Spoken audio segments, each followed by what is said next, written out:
포스코건설의 비자금 조성 의혹과 관련해 검찰에 소환된 정동화 전 포스코건설 부회장이 14시간여 동안의 조사를 받고 귀가했습니다.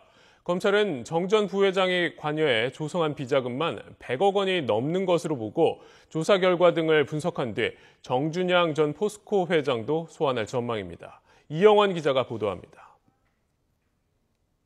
혐의 인정하십니까? 굳은 표정으로 검찰청사를 나선 정동화 전 포스코건설 부회장.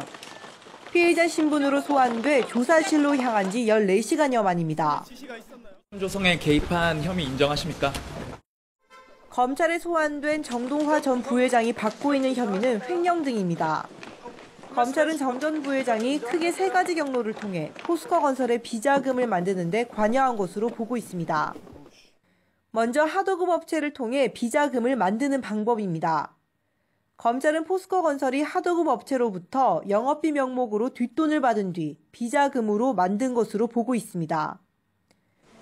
금품을 제공한 하도급 업체만 10여 개에 달하고 이렇게 만들어진 비자금만 50억 원 이상인 것으로 확인됐습니다.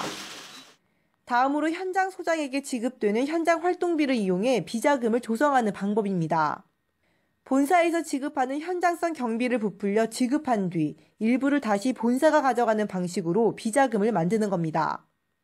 지난 2009년부터 2014년까지 이런 방식으로 조성된 비자금은 50억 원이 훨씬 넘을 것으로 보입니다. 검찰은 수사의 시작이 됐던 베트남 등 해외 영업 현장을 통해서도 역시 거액의 비자금이 조성됐을 것으로 보고 있습니다. 3가지 경로로 만들어진 비자금을 모두 합하면 100억 원이 훨씬 넘을 것으로 추정됩니다.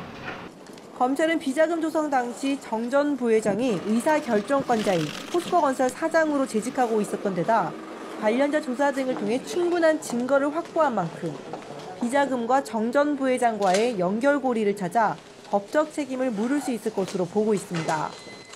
검찰은 정 전 부회장에 대한 조사 결과를 검토한 뒤 조만간 정준양 전 회장을 소환할 예정입니다. YTN 이영원입니다.